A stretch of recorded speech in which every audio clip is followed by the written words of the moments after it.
In the previous video, we talked about modals. What are modals?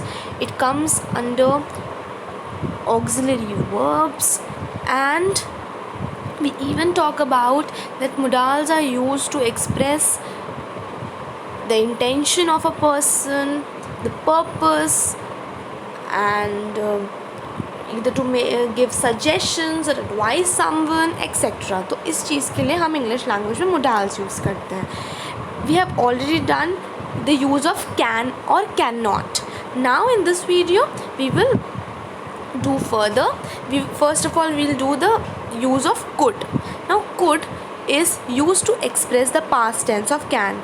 Can का जो past tense होता है, जब हम कोई चीज़ past में की चीज़ express करते हैं.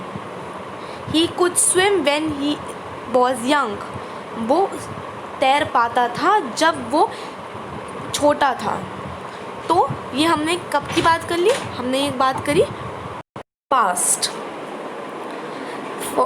For example, he could drive a car at the age of 10. My uncle could speak languages. He said that one could go wherever I like. So वो उसने बोला था, he said that, उसने कभी ये पहले पास्ट में बोला था कि जिसको जहाँ जाना चाहता है वो वहाँ जा सकता है. तो यहाँ पे could का यूज़ हो गया.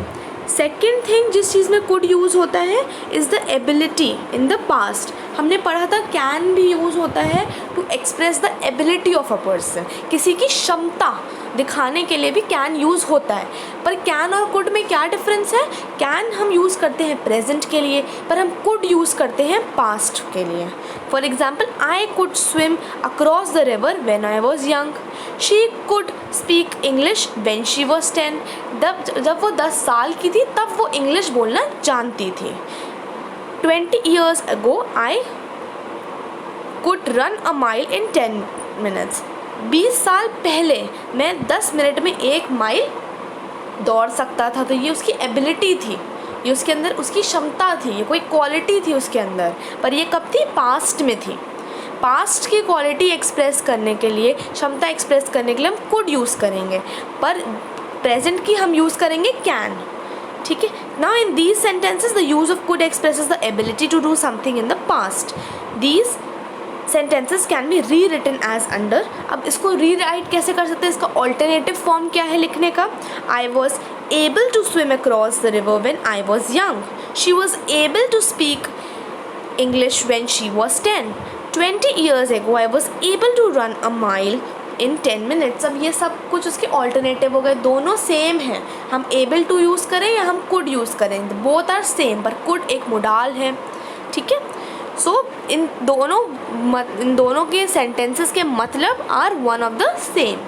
Note the use of inability in the past is expressed by could not. जैसे हमने कैन पढ़ा, कैन हमारी एबिलिटी बताता है, एक्सप्रेस करने के लिए हेल्प करता है, और कैन नॉट हमारी इनएबिलिटी, जिस चीज़ में हमारी कोई क्षमता नहीं है, हमारी कोई क्वालिटी नहीं है, उसको एक्सप्रेस करता है. सिमिलरली जब हम पास्ट की बात करते हैं तो हम कुड यूज़ करते हैं एबिलिटी यूज़ करने के लिए और को एक्सप्रेस करने के लिए, और जब हमें इनएबिलिटी एक्सप्रेस करनी होती है तब we use could not.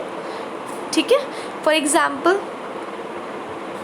5 years ago I could not even feed his children. They could not understand it because it was too difficult. वो नहीं समझ पाए क्योंकि वो बहुत ज़्यादा डिफ़िकल्ट था. ठीक है. Now could have expresses the ability which was not made use of. कोई ऐसी क्षमता जिसका हमने कभी इस्तेमाल नहीं किया, कभी हमने उस क्वालिटी को का यूज़ ही नहीं किया, तब हम क्या यूज़ करते हैं? could have. For example, he could have availed himself of the opportunity but he did not. पर उसने ये चीज़ नहीं करी. वो कर सकता था, वो इस अपॉर्चुनिटी को यूज़ कर सकता था, पर उसने नहीं किया. He could have finished the work on time but he did not. He could have, वो काम फिनिश समय पर कर सकता था पर उसने नहीं किया. ठीक है.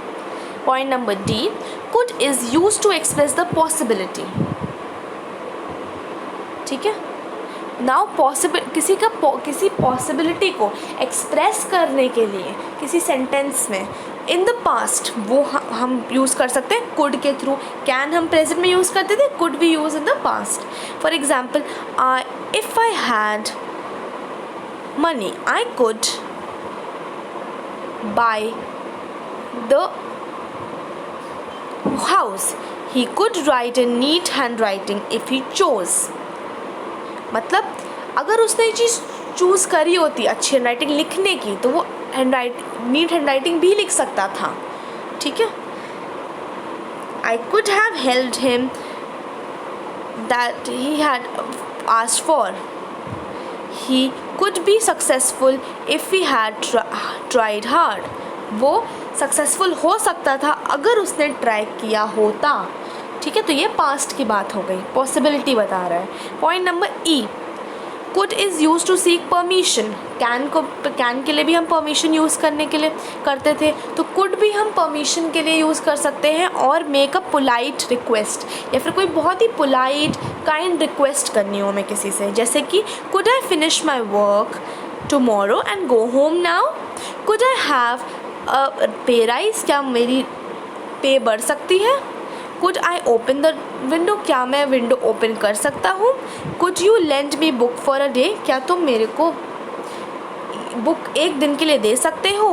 Could you postpone the meeting for 2 days, क्या तुम 2 दिनों के लिए मीटिंग पोस्टपोन कर सकते हो। तो ये तुम आपकी क्या हो गई, ये कोई आपकी परमिशन लेनी हो गई, ठीक है। The same idea can be express by using can और मे।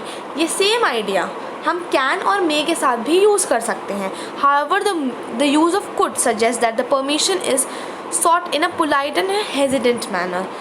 अब देखो, हम इसे यहाँ पे कैन भी यूज़ कर सकते हैं और हम मे भी यूज़ कर सकते थे, पर कुड हमने क्यों यूज़ किया, क्योंकि हमें वो जो परमिशन थी वो हमें दिखानी थी बहुत ही पोलाइट मैनर में, बहुत ही हेजिटेंट मैनर में, बहुत ही फॉर्मल मैनर में। तो हमने यहाँ पे इसीलिए कुड यूज़ किया, ठीक है। Now, note number 2, would can be used in place of could, but could is a little more polite. हम यहाँ पे would भी यूज़ कर सकते थे, पर हमने could थोड़ा ज़्यादा polite वर्ड है, ज़्यादा पोलाइट फॉर्म का मोडाल है, इसीलिए हम यहाँ पे could यूज़ कर रहे हैं, ठीक है। Now come to use of may, M-A-Y, may. May is used to speak or grant permission in informal manner. जैसे अभी हमने बात करी कि मे भी हम यूज़ कर सकते हैं किसी की परमिशन ग्रांट करने के लिए, पर पोलाइट मैनर या फिर कोई फॉर्मल मैनर नहीं है ये हम इनफॉर्मल मैनर में यूज़ करते हैं। जैसे कि हम किसी फ्रेंड से बात करें, या फिर अपने किसी रिलेटिव से बात करें, अपने पेरेंट्स से बात करें, अपने फैमिली मेम्बर से बात करें, तो हम क्या यूज़ करेंगे, मे यूज़ करेंगे। For example, may I leave now, क्या मैं अभी जा सकता हूँ। You may go home when you have finished the work, तुम घर जा सकते हो जब तुमने अपना काम ख़त्म कर लिया। You may ask for anything you want, may I come in sir, ठीक है। तो ये हमने यहाँ पे मे आई कम इन सर, मतलब यहाँ पे हम किसी टीचर से बात कर रहे हैं मे बी, बट ये बहुत ही इनफॉर्मल मैनर है, ठीक है। Note, we can use can to seek or grant permission, but the use of may is considered more formal and more polite. Now, हम यहाँ पे can भी यूज़ कर सकते थे, पर may वर्ड can से ज़्यादा polite और formal है। You can just make it could is the सबसे ज़्यादा polite है, सबसे ज़्यादा पोलाइट मैनर है। तो अगर कोई सेंटेंस है जिसमें बहुत ज़्यादा पोलाइटनेस की ज़रूरत है, तो यू कैन यूज़ कुड। मे हम यूज़ करते हैं जब हमारा इनफॉर्मल मैनर है पर पोलाइट वे है, ये भी एक पोलाइट वे है यूज़ करने का, जैसे मे आई कम इन सर, ठीक है। कैन से ज़्यादा पोलाइट मैनर है, okay. B point, may is use to express a factual possibility, the possibility of a fact. For example, the sky is overcast with clouds, it may rain. तो ये possibility है, factual possibility कह रहे हैं, इसका मतलब है कि मे बी जो फैक्ट्स के अकॉर्डिंगली वो इसकी पॉसिबिलिटी हो सकती है, जो फैक्ट्स कह रहे हैं उसके अकॉर्डिंग पॉसिबिलिटी हो सकती है कुछ होने की. For example the sky is overcast with cloud. Sky में क्लाउड्स आ गए हैं, डार्क क्लाउड्स आ गए हैं, तो इट मे रेन. मतलब अकॉर्डिंग टू द फैक्ट्स बारिश हो सकती है. I am feeling well now. I may attend the meeting. The fact is, he is feeling well. Now he may attend the meeting. Light is dim. The match may be delayed. The government may take steps to check rising prices. Note: can is also used to express possibility. However, the use of may expresses a stronger possibility than can does. ठीक है, तो possibility एक होती है बहुत strong possibility कि ये चीज़ हो सकती है. जैसे कि मैंने आपको बोला कि the light is dim, the match में बी डिलेड.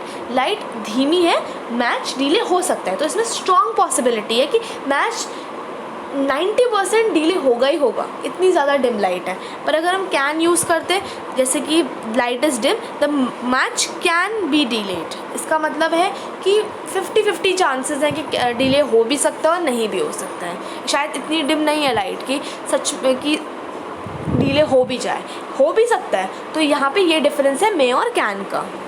ठीक है. C number point, may is used in a subordinate clause to express a purpose. For example he work so hard so that he get good marks. He may get good marks, मतलब यहाँ पे clause है. एक यहाँ पे दो चीज़ें हो रही हैं और दो चीज़ें एक दूसरे पर डिपेंडेंट हैं. अगर एक चीज़ होगी उतना ही आपको दूसरी चीज़ मिलेगी. जैसे कि ही वर्क सो हार्ड, वो मेहनत करता है जिसके लिए उसको गुड मार्क्स मिले. तो यहाँ दो चीज़ें हैं, तो ये सबऑर्डिनेट क्लॉज हो गया हमारा. He eat that we eat that we may live. जीने के लिए हम खाते हैं, सॉरी हाँ, हम जीने के लिए हम खाते हैं. Point number d, may is use to express a personal wish if that wish concern someone else. May हम तब भी यूज़ करते हैं जब हम अपनी कोई पर्सनल विश कर रहे हो, जो किसी और को कंसर्न कर रहे हो. मे यू लिव लॉन्ग, ये हमारी पर्सनल विश है कि तुम ज़्यादा जियो, पर हम किसी और के बारे में बात कर रहे हैं. अनदर, मे यू प्रॉस्पर माई सन. ठीक है, ये हमारी विश है, हमारी इच्छा है, हमारा आशीर्वाद है, पर हम किसी और के लिए कर रहे हैं. May his soul rest in peace. May God bless you. Okay, अब हम यूज़ कर रहे हैं द यूज़ ऑफ माइट. सबसे पहला पॉइंट है might is use to express the past sentences of may. Might हम कब यूज़ करते हैं, जब हमें पास्ट सेंटेंसेज यूज़ करने होते हैं मे के. ठीक है, तो मे जैसे हमारा कैन का कुड है, वैसे हमारा मे का माइट है. ठीक है. For example I was afraid that if I asked him again he might refuse it. मैं डरी हुई थी कि अगर मैंने उससे दोबारा पूछा तो वो मुझे मना कर देगा. ठीक है, तो ये हमने कौन से सेंटेंसेस में हम लोग माइट यूज़ करते हैं, पास्ट सेंटेंसेस में. Point number B, might is use to express extreme politeness which while seeking permissions और मेकिंग अ रिक्वेस्ट. सिमिलरली हम मे के साथ भी यूज़ यही चीज़ करते थे. For example might I have a word with you, मतलब हम कोई बहुत ही एक्सट्रीमली पोलाइट मैनर में हम कोई परमिशन ग्रांट कर रहे हैं. ठीक है. There is a light chance of success but you might by gain. Might I make a suggestion. Okay. Point number C, might is use to express a doubtful possibility, something which is possible but not very likely. मतलब इसका मतलब है कि हम might तब भी use करते हैं जब हमें बहुत ही डाउटफुल पॉसिबिलिटी के बारे में बोलना होता है. मतलब कि हो सकता है, पॉसिबल है, पर ज़्यादा पॉसिबिलिटी है कि ये शायद ना हो, थोड़ा डाउटफुल है. फॉर एग्ज़ाम्पल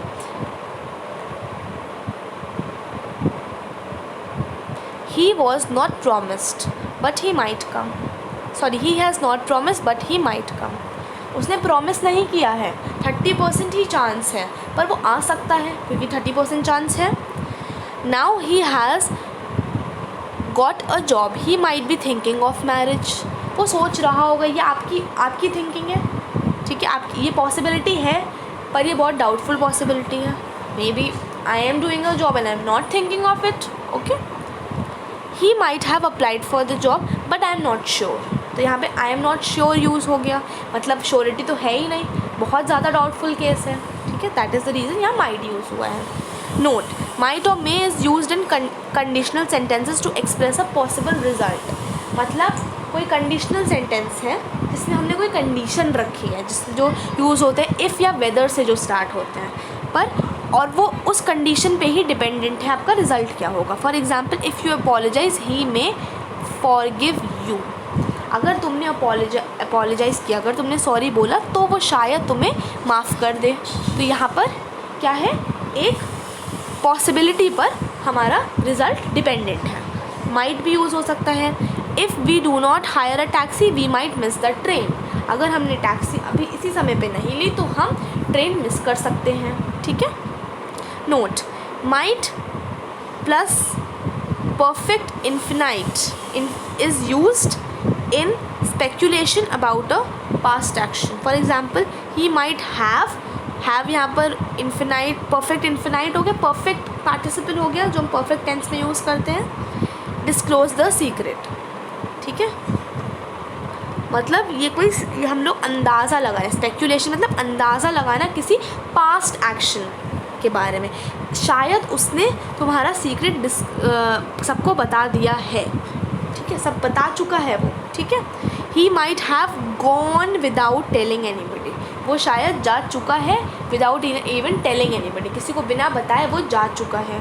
ठीक है. तो यहाँ पे हम अंदाज़ा लगा रहे हैं किसी पास्ट के एक्शन के बारे में, तब भी हम माइट यूज़ करते हैं. ठीक है. So that's it for the video. I want you to revise all these things, all the points and the rules, and practice as much as you can. Thank you.